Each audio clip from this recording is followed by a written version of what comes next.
everybody. It's Wednesday night, and we are here live with Maureen Robinson. So, guys, it's Wednesday. It's all about energy talk tonight. We're going to talk about the things that are coming up, the planetary alignments.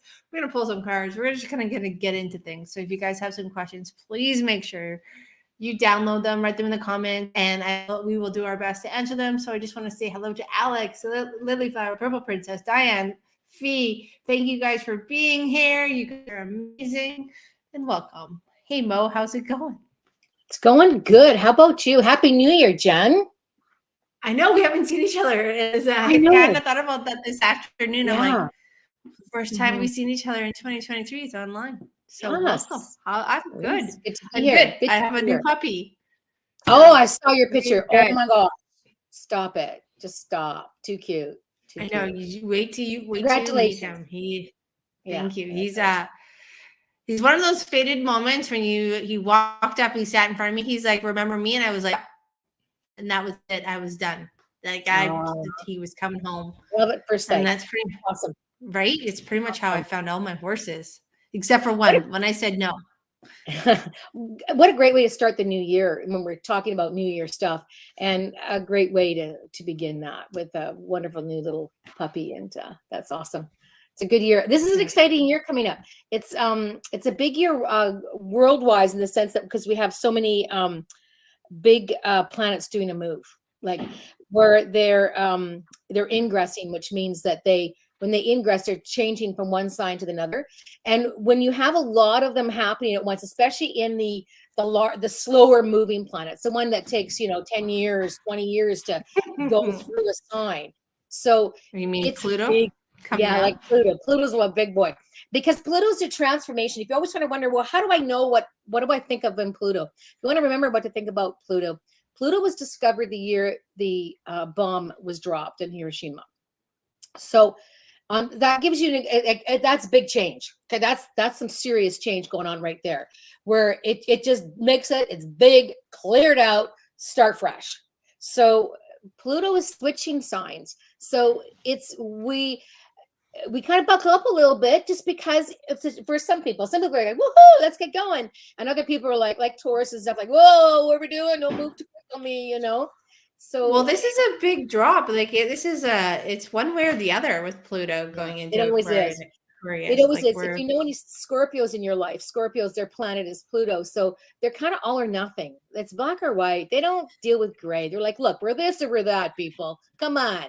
And that's what it's like. I'm a Capricorn, so I am very much like, yes, the police of the world. Thank you for that. Yeah, Thank you for the hard head.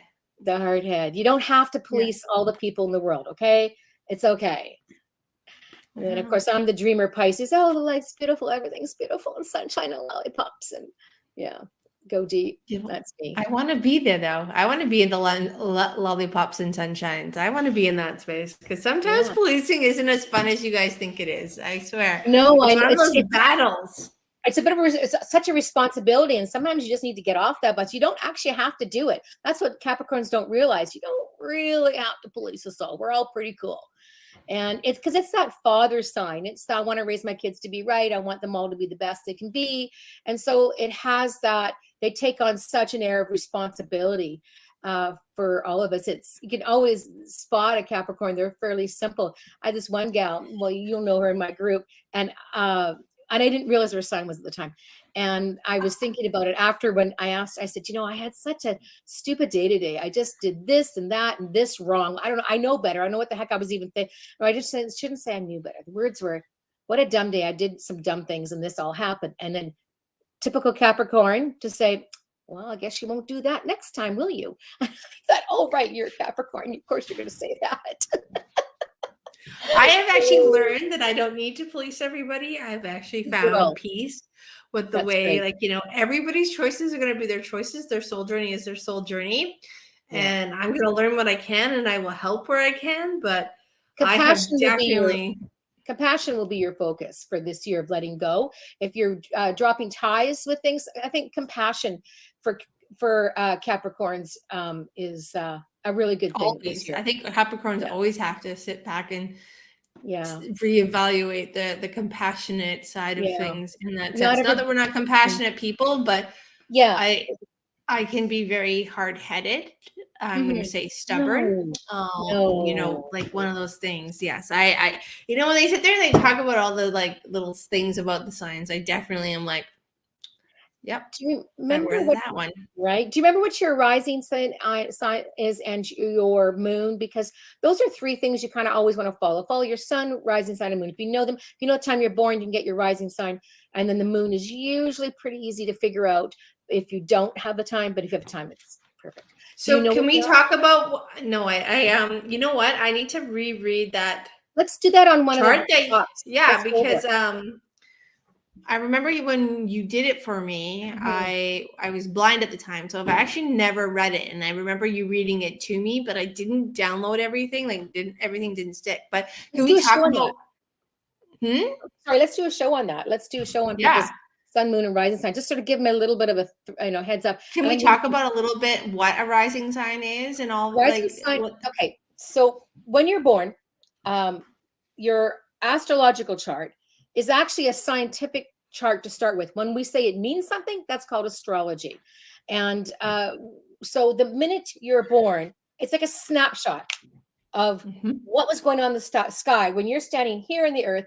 What is all the things happening in the sky right now, and what angles are they making in regards to you at that moment? Okay, so as the earth is turning, which it does that full 360 degrees in one day, so into each of the signs as it's going through, every 2 hours it goes into, because it's 12 signs, every 2 hours it goes around. So at the moment of sunrise, that would be your sign would be coming up.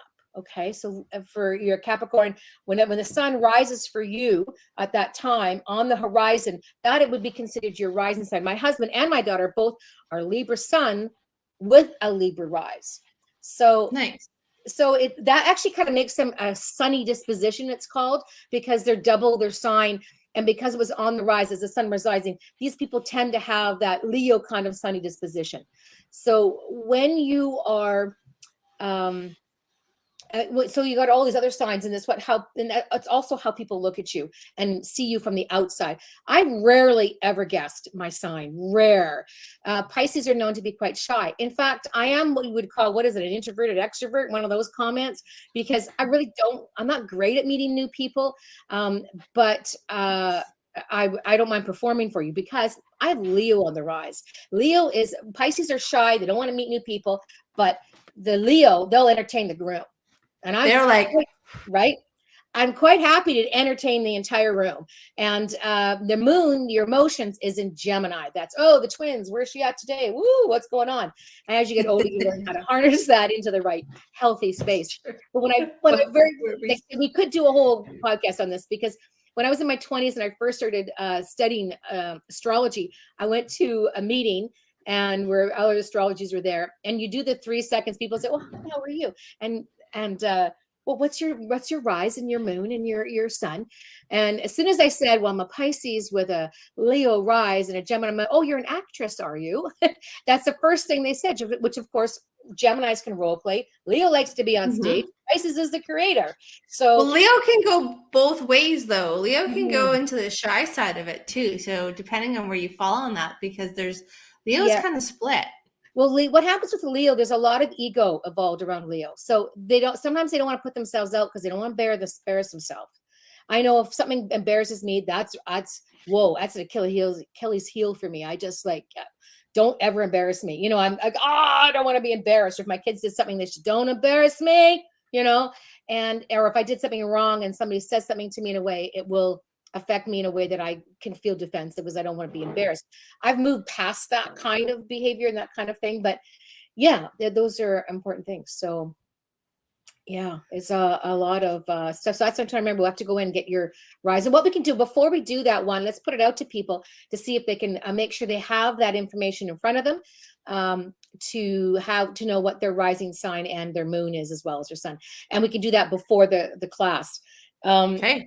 Before the podcast. Let's do that. Get them ready for it. And they can get that free online natal charts. They're called NATAL, a free natal chart. They can look it up anywhere. If you don't have your time, okay, there's some questions you can do that. So if you don't have your Well, time, this is the big one. You know what? I was listening to a podcast a couple of months ago, and the intuitive in the medium that I was listening to, she doesn't know what time she was born at, and this is one of her biggest, moment of like frustration with the getting that information is that whenever anybody asks, she gets really defensive. And it was funny because it was a lesson that she had to overcome, and it was really interesting. So she just uses, midnight. That was what she used. She's like, for anybody without it. But you should use noon. You should use noon, not noon. midnight. But yeah, it was really interesting to hear her perspective on that. I mean, Well, I'm okay, 3:18 in the afternoon. So I mean, I'm I 3. know. I think this on just a minute, 3:22 actually in the afternoon as well. Look at that. Really? Well, look Well, at we didn't you. want to And bother I our just mothers. like We were so obliging. About the time of day, just to tell you again, you can actually if you're born, I mean, most countries have records of these. You just have to pay for it. So like, for instance, anybody born in BC and you don't know, in British Columbia, where we are, you can just, our capital is Victoria. So the city of Victoria, you just write to the registrar and you pay some money and they send it out to you because they will have those records. Other areas, you just have to, I don't know how they do it. I'm pretty sure, I'm sure the rest of Canada will be the same. I can't imagine places like the United States would be much different, or Australia. Your difficulty will become more in your other nations that don't carry as stronger records. That will be a little trickier. And in fact, there was a friend of mine that I knew. She was born in Bombay, and didn't even say whether she was a boy or a girl in her birth certificate. So it was pretty vague information there. That's what this woman had gone through. She was born somewhere and they didn't keep records of anything. Actually, she had to actually apply to get a birth certificate because she was adopted at birth.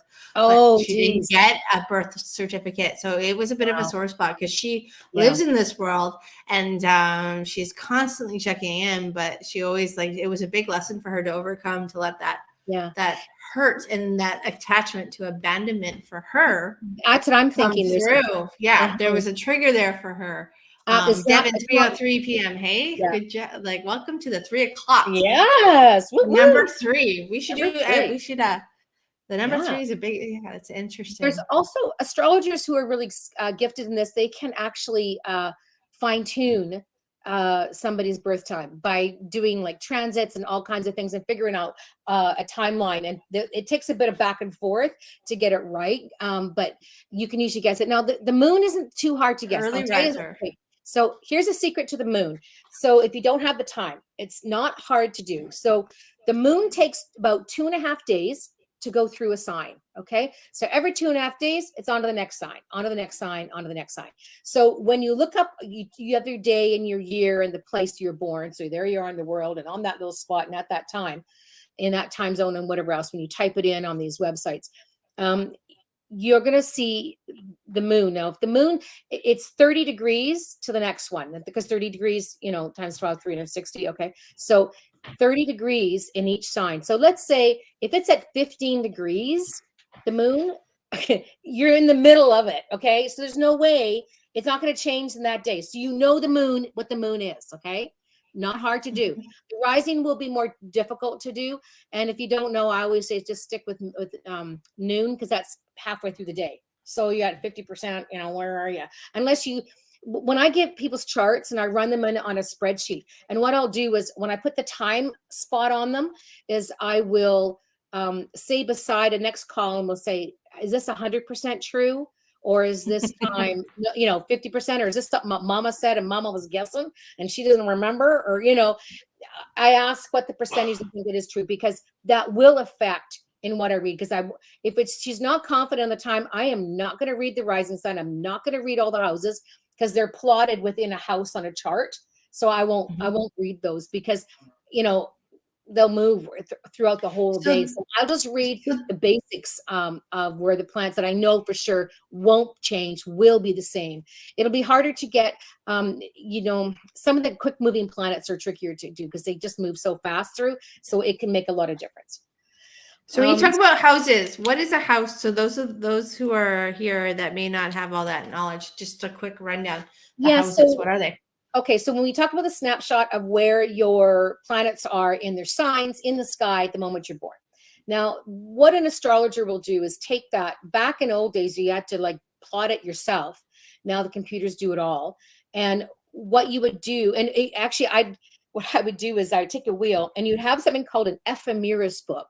And it's where I look up the year and the date and the time, I guess, of whatever it was that time. And it would say where all the planets are, what degrees. And it's a massive book with this tiny writing, like super thick. And you would plot them in on a wheel. Now, computers do all that, but there was different styles of wheels. They have different names. Placidus is one. I usually use Placidus, so it's on the top of my head. But there are several ones that people find it's their favorite one over time of using it. I think Placidus is the most common used from what I understand. I know anytime I would do charts, I always felt they're the most accurate to my clients and people and friends and family that I was looking at. So now in the houses, so you've got a wheel, you got 12 houses, and then the rising sign will be in the first house. That's what's on the rising. That's how people see you. So that's why often I get guessed as a Leo because, you must be Leo, you just seems to be outgoing. And the chatty comes from the Gemini, part of me because they're Gemini, chatty ideas. So anyway, you're going to plot that. Then the rest of them will go around, okay, in order that you see them. And they all go around the show. And so each of these houses has a meaning. Like I said, the first house is how people see you. Second house is money you earn. Often if you go to the opposite side of that one, which is the 8th house for the second and 8th are opposite around the other side of the wheel. 8th is money you inherit, or the second house is money you earn. And same like 11th house is friends, and then it goes to the opposite, and then you have children, and like it's all these things. You have to see some of the ones in front of me, and relationships in another area. And then the other thing you do with astrology is that all those planets in the sky, they also draw, like we say, angles to each other. So a 90-degree angle is going to be a challenge for you. These are internal obstacles that you are trying to overcome. If you have an opposition 180 degrees, that one is exterior oppositions that come at you to help you grow and be something else. Then something to take note of, guys, when you're looking at these oppositions, whether they're interior or exterior, is how are they coming forward and how are you connected to them and how are they triggering you? Because that can be a way to start a road of personal transformation and growth. Yeah. And releasing the old patterns and connections to that. I find it incredibly helpful. Like even something as simple and you can see the angles, what they make you do, but also let's use an example of somebody who has their own internal stuff to overcome. So let's say we have a Virgo sun. So this person I know, the Virgos, they really have this secret wanting to be just perfect about everything. They need everything. I want to be the best mother, the best wife, the best, daughter, the best. I just want to do it right. They're just so, they take a lot of pride in that. Well, then her moon is in Sagittarius. Sagittarius is free. Party animal down. Nobody wants to have a party unless Sagittarius are coming. If the Sagittarius aren't coming to the party, don't even have it, because Sagittarius will whoop it up. They're like, don't tell me what to do. That's the one line. Most of the sides you can't tie them down. You can't tie them down. They're not meant to be tied down. Their secret basic is don't tell them what to do. You can suggest. You can make ideas. What do you think? Think we should do this? I'm not so sure. What do you think? Or if I say, we're going to do this, they're like, go, don't tell me what to do. And it's hilarious. That really sets them off. So here you have this person who I'm trying to be the perfect person and do everything right. And in the belief system I was raised in and all these things I want to do right. But then you got freedom loving, Sagittarius says, woohoo, let's get out of town. And so she's her own worst enemy at times. And her job is to meld that and to respect those parts of herself that are important and that matter. Balance. And the balance. I find our moon can be a little unbalanced when we didn't eat right, we didn't sleep right, and all of a sudden, because a moon is our emotions. So if our emotions aren't in good health, then the shadow side of that sign in the moon comes out. So in my particular sense, mine's the Gemini. So Gemini on the good side is like, full of ideas. I'm changeable, adjustable. I can turn on a dime. It's all these wonderful things. And I'll chat with anybody about these topics that I'm interested in. But when it comes, if I'm tired and out of it, then it's so unbalanced, and you don't know what you're getting. She's emotional. What is she doing? Oh, she's changing this. So those are the downsides. So always be ahead of that. So if I know I'm going to be tired, I just check out. I'm going to go meditate, get myself back to, where I need to be. That's the knowledge, right? And understanding who you are and how it works for you, and finding it very much so a balance with life, right? That internal, like Sagittarius. I mean, I can lean into that Sag sign because of Capricorn. I'm January 8th. And so I lean into that. And like when you talk about not being told what to do. Yeah. Could be your moon. I somehow soak that up because I'm like, yeah, that's me. Yeah. You probably have it too. Like you think Mercury has a very close orbit around the sun. So it's never more than a sign away. So if you're a Capricorn, then Mercury will only either be in Capricorn, or the next sign being Aquarius, or the sign before being Sagittarius. So your Mercury, which is your thinking planet, that's the one where that's how we process. That's how we deal with things. For me, mine is in Aquarius, so it helps me be analytical and thinking and, that kind of stuff. But it's important. I always think, know what the shadow side is of of each of these signs so that you can progress. And so these are your lessons here. You came here to learn and how to be better. And let's go back to 2023. This is a big year for this. I feel like we've had so much prep in the last 4 months. I don't know if anybody else has been going through this, but wow, just physical symptoms that are just weird. They come and then they go. And it's like all this detoxing of, and a lot of memories coming up, going, okay, time to move out of those. And really a lot of downloads too. A lot of downloads. I would say for me, it's been about 6 months and a real push through December, where it was like, you're not going to get through December unless you deal with this. I did not think I was getting through October. I did not think I was getting through October. I thought mine was December, because for those of you, I fully admit it. I have spent more time working and focusing on other things versus like the things that I knew I needed to get to. I was like, oh, yeah, I'll get there. But all of a sudden December came, and the energetic shift, and 6-7 months ago, I kept thinking big things are coming for 2023 spring. And I don't I've been talking about it more because it's really, and all of a sudden I started to look into the alignment of spring 2023. I was like, oh yeah, that makes sense. There's a lot of big pushes. There are a lot of big pushes. So I think this push for us, for a lot of the light workers and stuff that we've been working through, is that it's to basically get your shit together, clear out your crap, get out that old stuff, get into more peaceful state, because 2023 is really how you personally want to play this card, because there is a lot going on, and how are you going to deal with it? Because what side are you going to go to? Destruction or creation?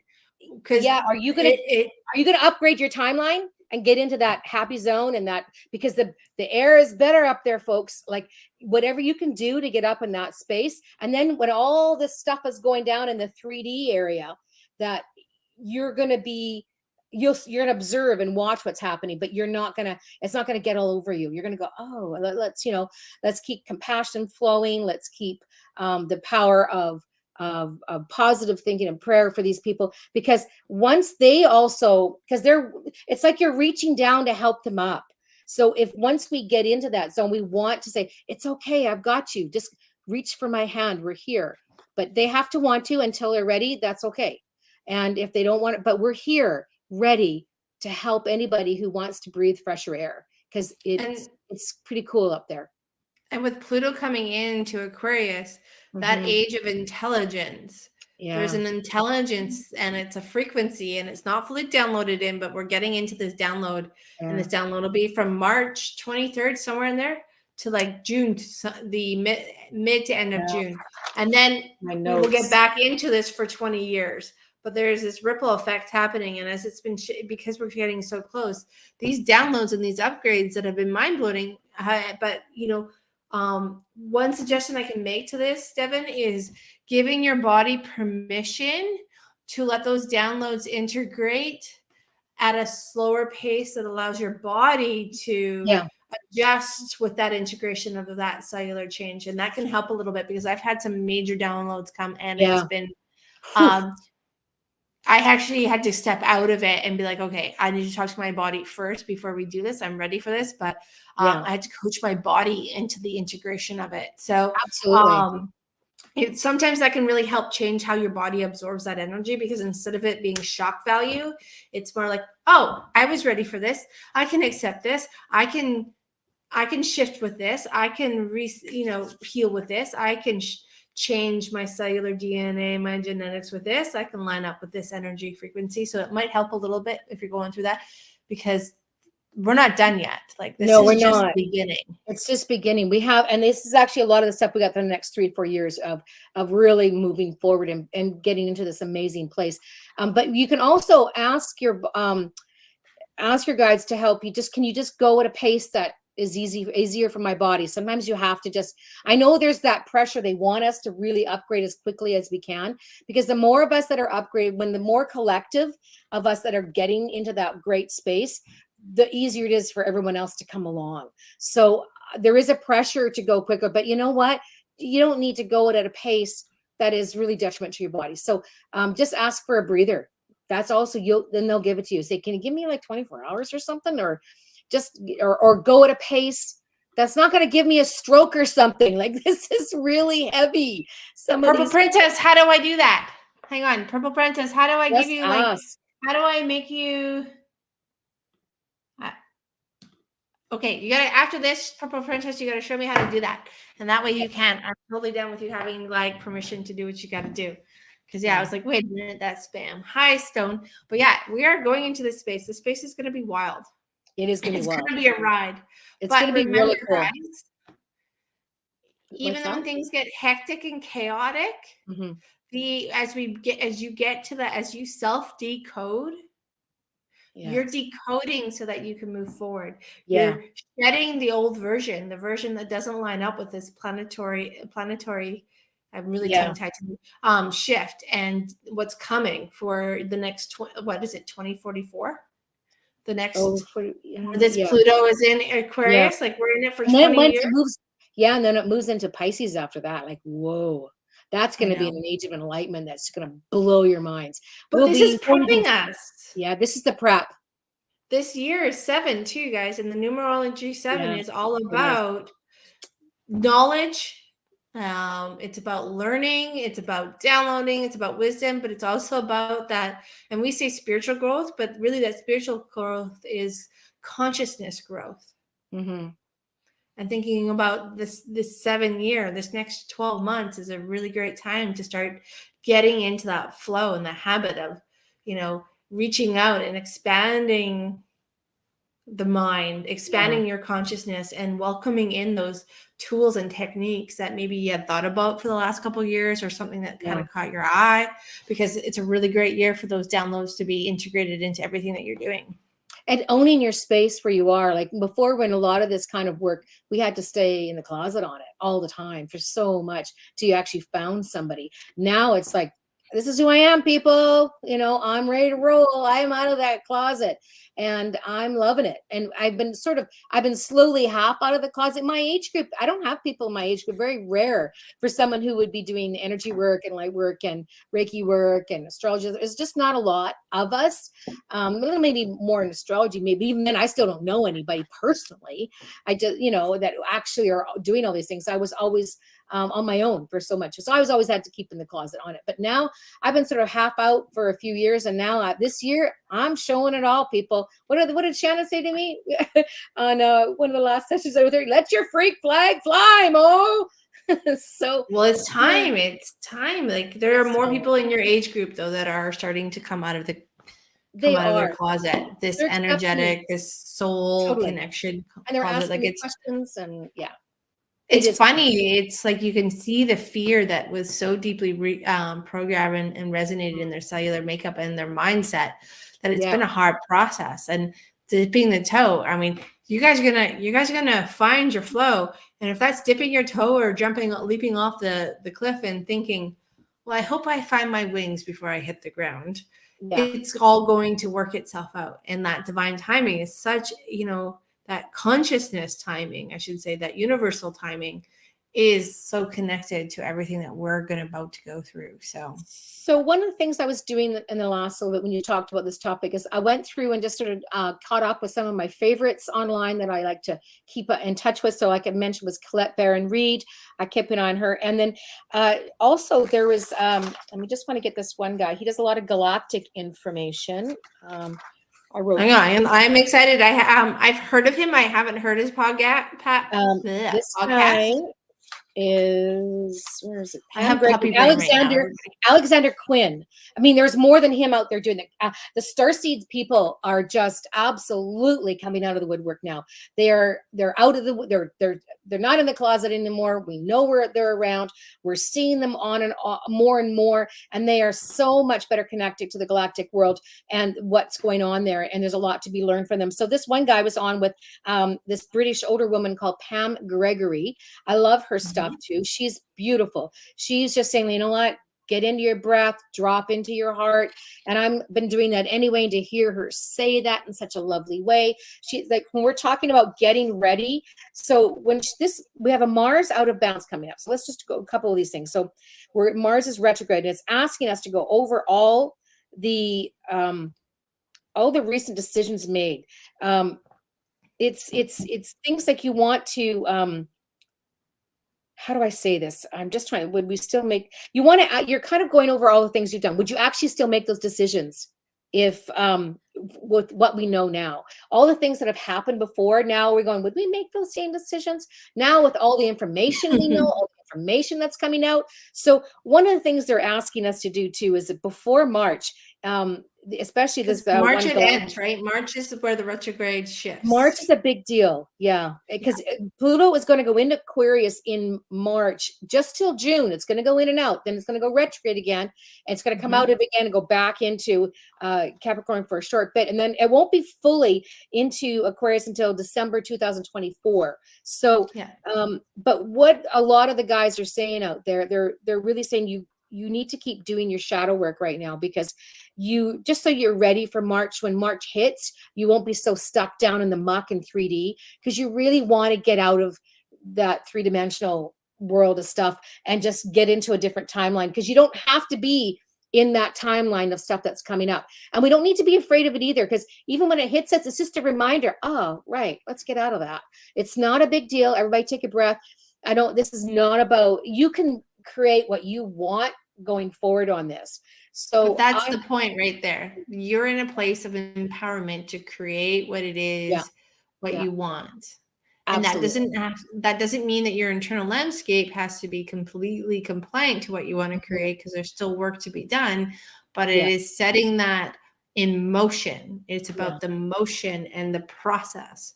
Yeah. And that's what this change and this next little bit is coming into. And that's why as we move into March, as we move into this shift, taking the time to see where your motion is headed and reevaluating that motion. When you talk about Mars being in retrograde, it's the reevaluation of the motion that you are creating that is guiding you into your next present moment. Yeah.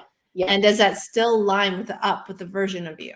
Yeah. And just remember, what you see around you is not really like what you want. It's a reflection of you, what's around you. So if you don't like what you see around you, change you, because that will change what's happening around you. It's miraculous, to be honest with you. Like that concept right there in itself is huge.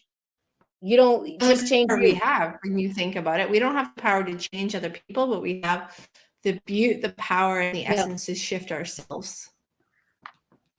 One of the things that I think Gregor was chatting about with it moving into Aquarius, we have a shadow side to that, but we'll come to that in a second. But on the positive side of this moving into Aquarius is the questions come up: what does it mean to be human? And we must stay rooted in our humanity, or we are giving away our power, to gadgets and things and what else, because Pluto has that shadow side where there is control. Pluto's very controlling.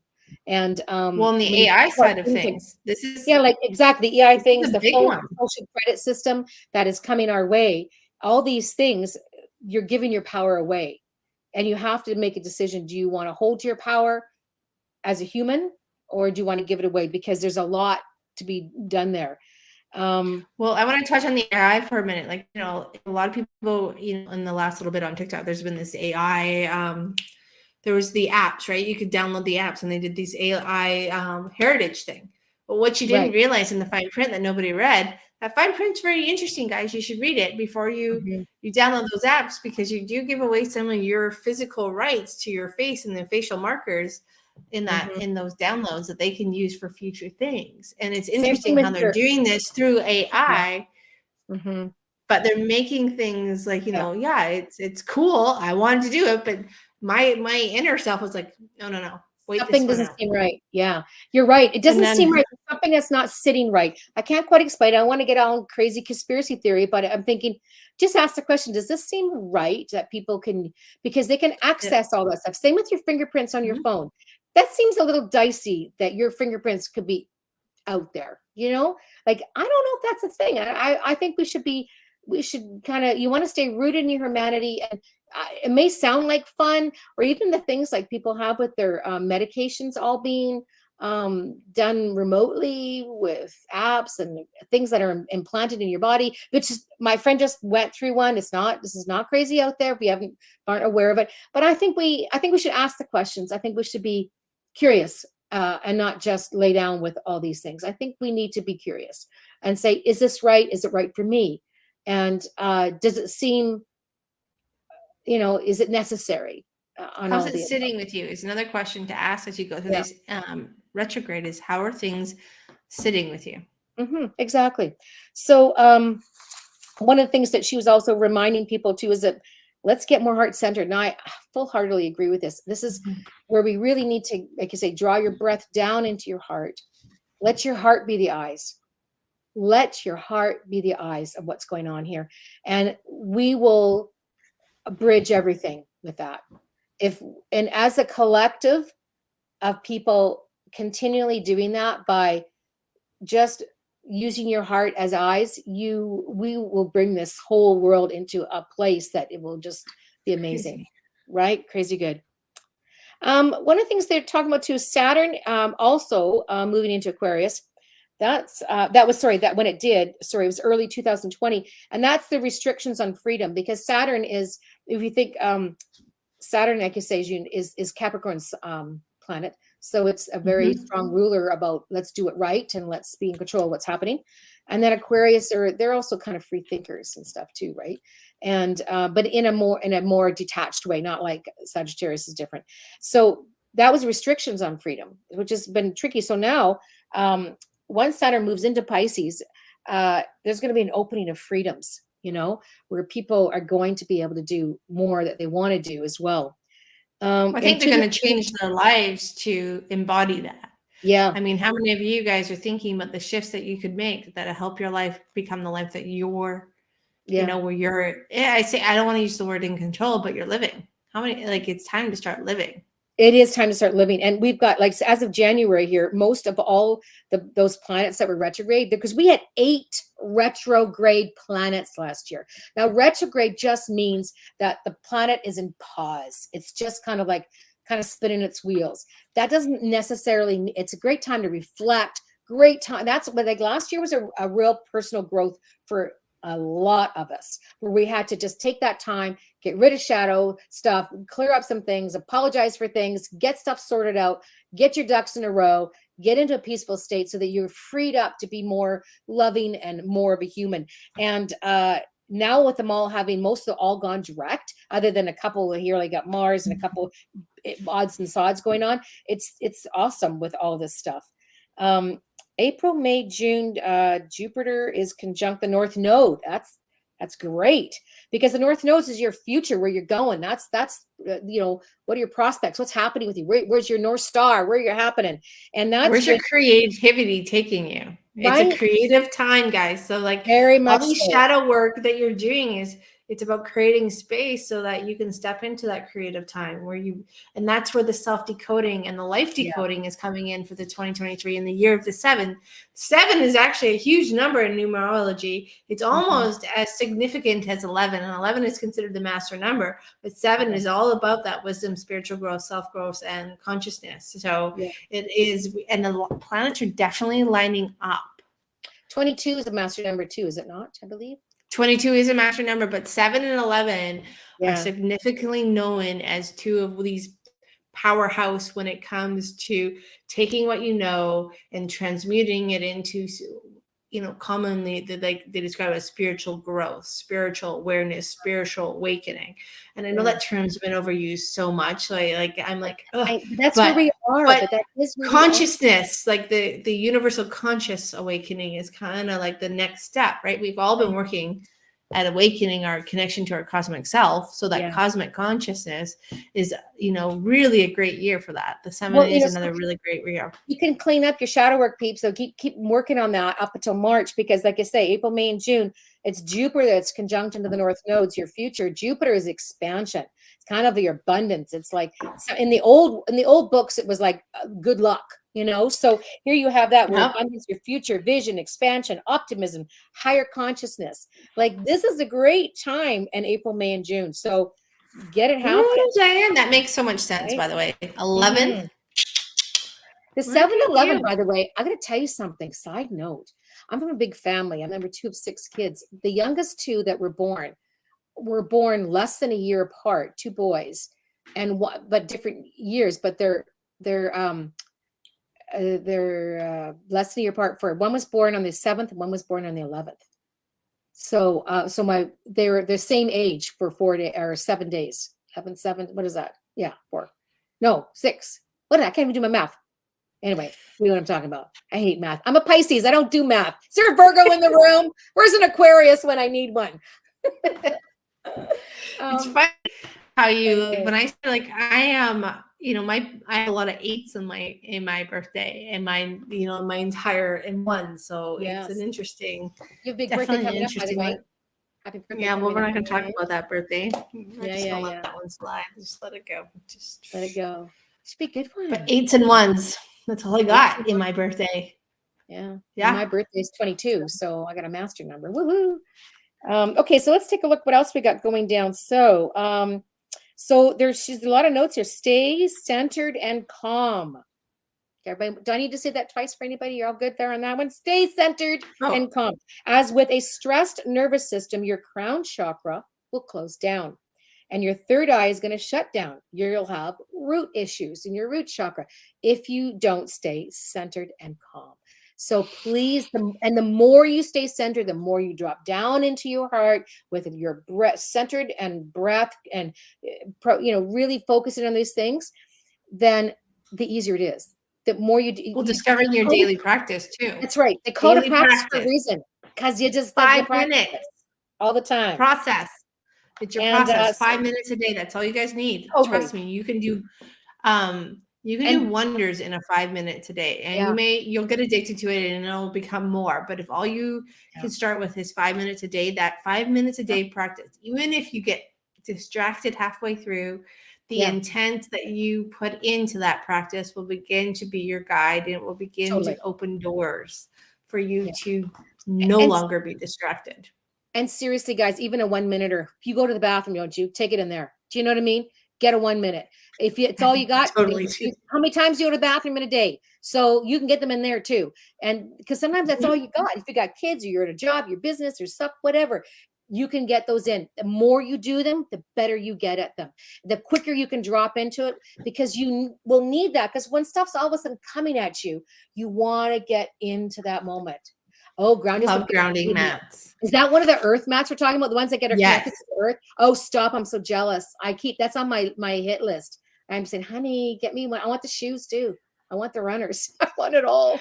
You know what? And they, one of the guys I went to school with for hypnotherapy, he used to bring it into our classes. And it was very interesting to see the difference when doing the hypnotherapy sessions, when he had his grounding mat and he had it, either he was sitting on it or he had his feet on it.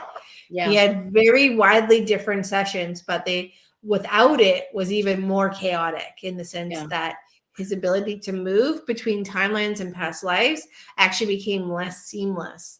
Because the grounding mat takes out the survival mode. It takes out that disconnection of your body being fearful that if you astral project, or you go and travel, or you do something, that you're not going to take the physical body with you, or you're going to leave it behind. And that's a big thing. It's a really big deal. And even when people with their clothes they're wearing. Wear natural fibers as much as you possibly can.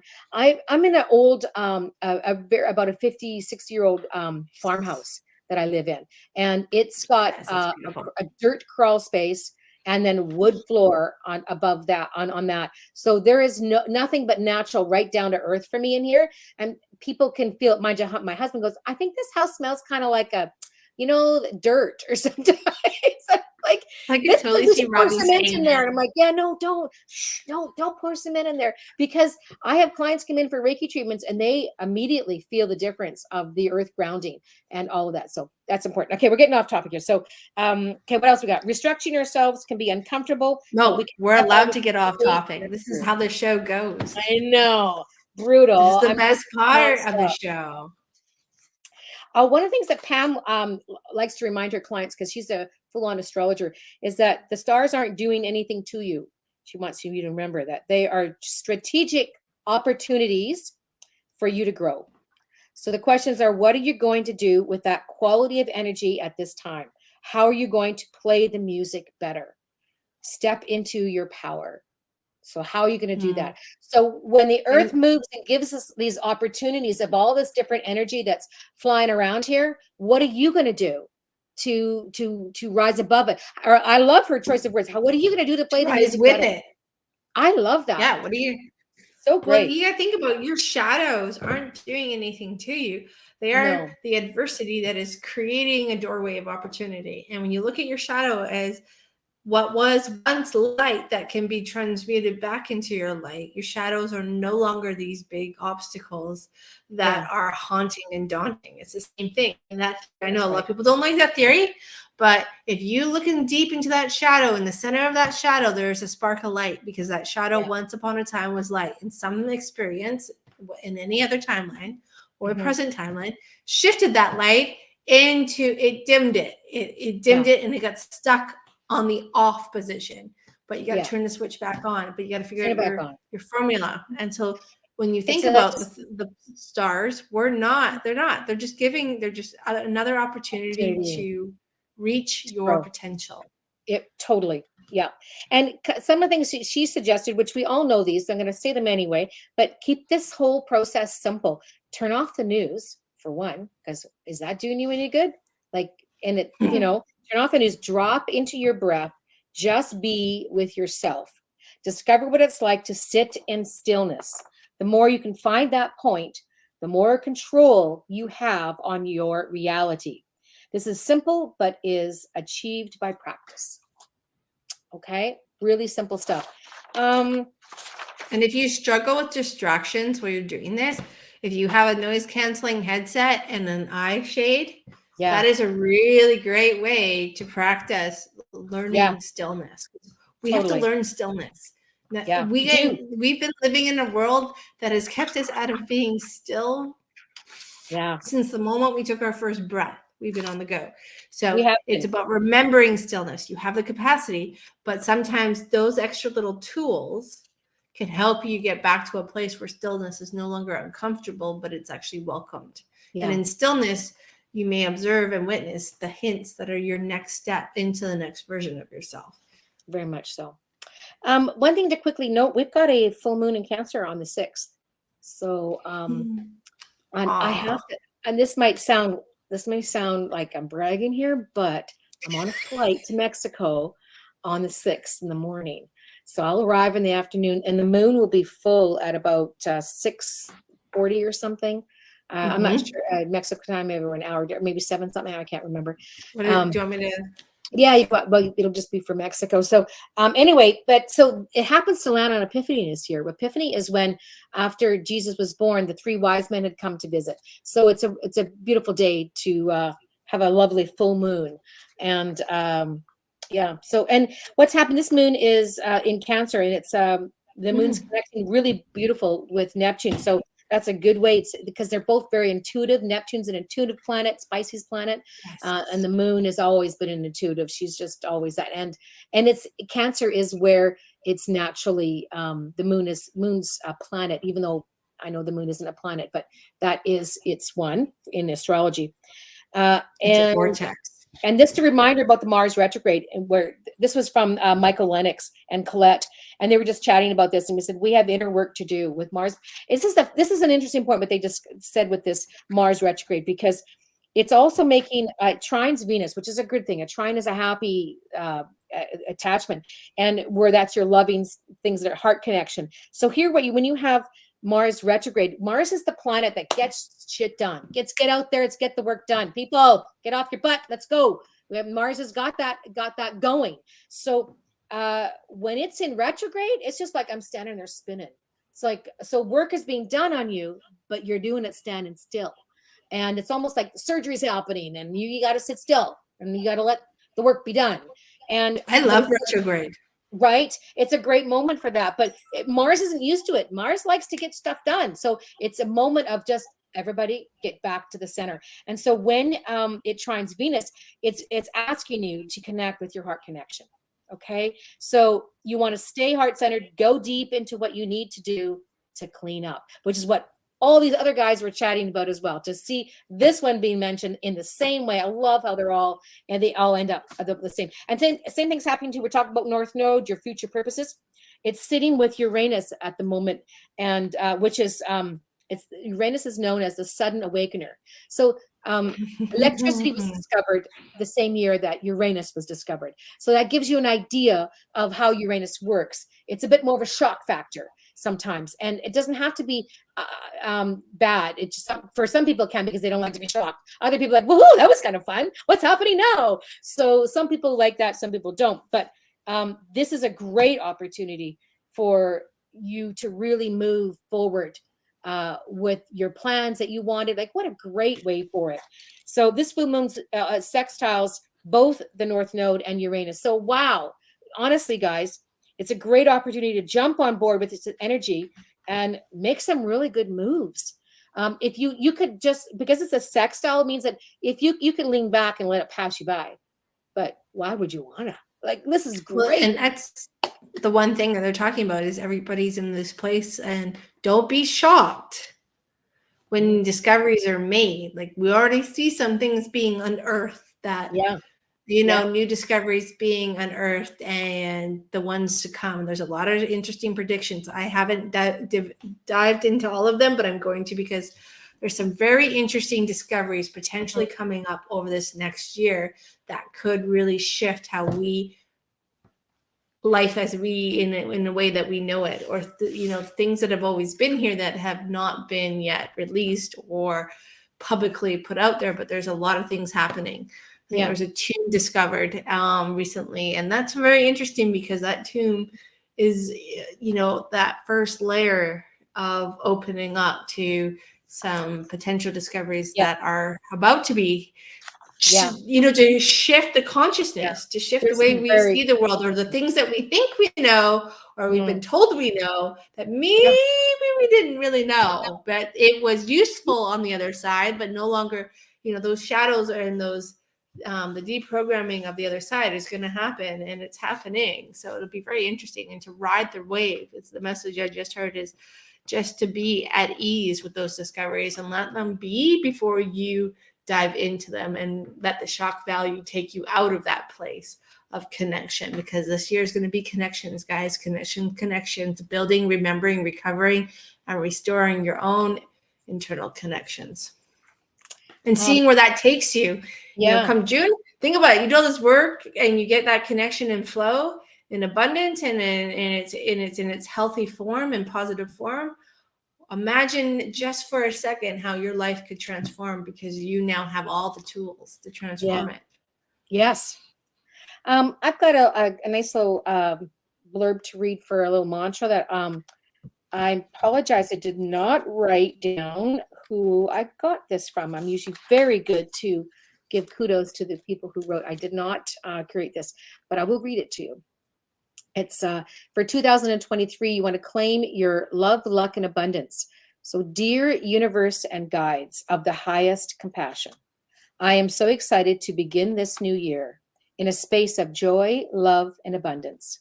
I am focused and determined, so I can honor my needs to meet my highest self.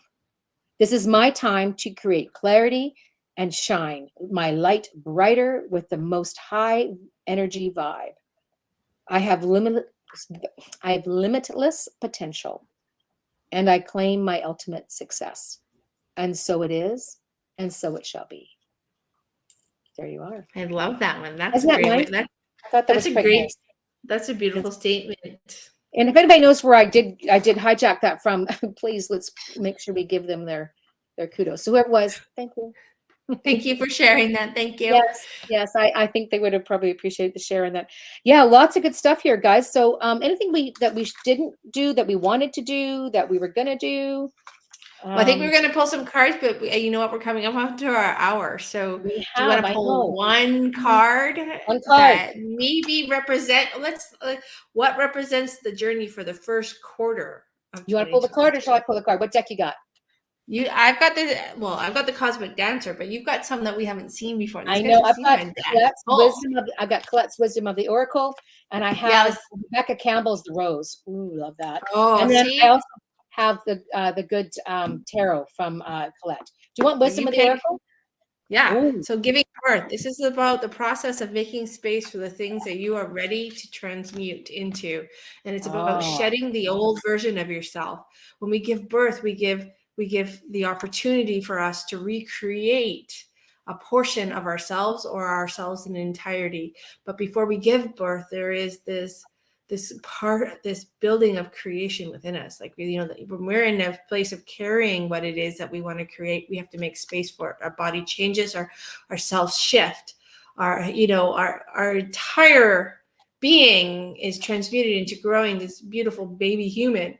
But when you think about it, when it comes to your life and the things that you're going through and the things where you may be stuck right now, or the things that aren't going your way, they're sitting within you, and you can shift what you give birth to. You can shift the version of yourself that moves through this next quarter by allowing yourself to look within, to deepen the connection and see what you don't want to see or what you've been avoiding for what makes you uncomfortable, and think about what makes you uncomfortable and sit with that, and allow yourself the version to shed what needs to be shed, so that when you come out of this first quarter, you are in a space of creation and giving birth to what it is that you truly want to create, that aligns with your soul purpose, your soul mission, your soul adventure. Think about the soul adventure.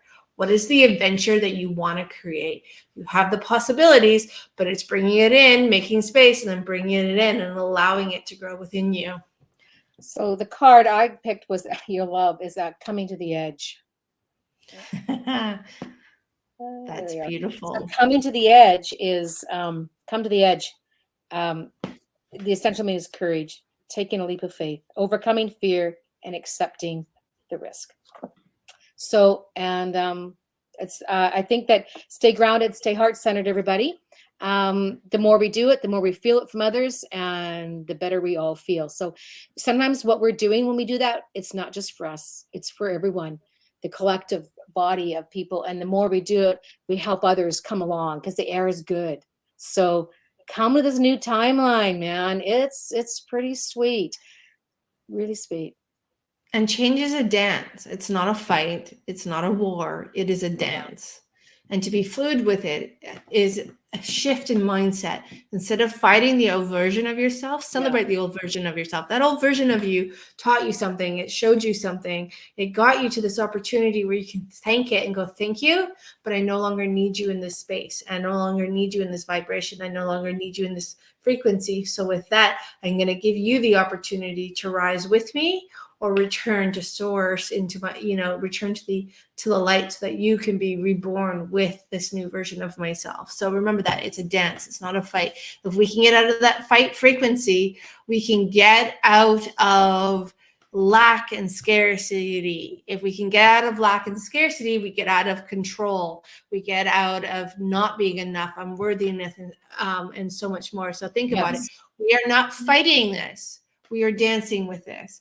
Because we no longer need to fight. We can be warriors for the transformation, but we don't need to be warriors in angst and fight. We can step back and be the warrior. Yeah, we can be the Buddha. We can be the warrior that sits and observes and finds its that new version of ourselves because we've already done the battle, and we realize that in that energy, we are just repeating cycles. We were repeating patterns. And that is, you know, I'm going to say this, that is the pattern of humanity, is that we go to war with ourselves and with the collective, and we end up repeating the past and never actually shifting enough that we don't have to relive the old pattern, that we don't get stuck in the old, like reliving the 80-year cycle. We don't have to relive that. And if we stop fighting it and we dance with it and we flow with it, understanding there will be peaks and valleys, we are no longer in that lower vibration. We are now in a higher vibration that allows ourselves to transmute and shift more easily, more quickly, and more abundantly. So just remember that when you think about your shadows, you're not fighting them, you're sitting with them, you're discovering them, you're working with them, and you are helping them shift back into the light that they once were. Yeah. Just forgiving yourself for the dumb things that you may have done over the time. Like, that's what I found when my shadow work came up. I had to you don't. That doesn't mean you lay down. That doesn't mean you don't have boundaries and stuff. That doesn't mean you lay down. I do not mean that. No, we don't. We still have to stand up for ourselves, but if we change how we work with ourselves, we change how the world could work with us. So. Oh, for sure. Yeah. Clean it up, have some love. Yeah. She's a dance. So she's a dance. All right, guys. Thank you, Maureen. Is there anything else that you'd like to leave everybody with? Any messages coming up for you? Thank you for your pulling that card. That's a beautiful card. That was a great card, and yours too. It's great. All this information. That leap has been a big message I've been getting a lot of. Is just it's time to take the leap. I think every time I pull cards for myself, I get the card that says leap. So here we go. Yeah, come to the edge and take a leap, people. It's actually the air is good. The air is good, and your wings will spread. You will find your footing. You will find your ability to soar. So, all right, everyone. Thank you very much for being here. We very much appreciate you. We will be back in 2 weeks-ish, depending on when you get back from vacation. Oh my God. Mo's going to send some sun our way. So I'd like some, it's been over a year, so I'm good to go. Right. All right. Take care, everybody. All right, guys. Good night, everyone. Have a wonderful night, and we will see you on Monday. And happy 2023. Here we go.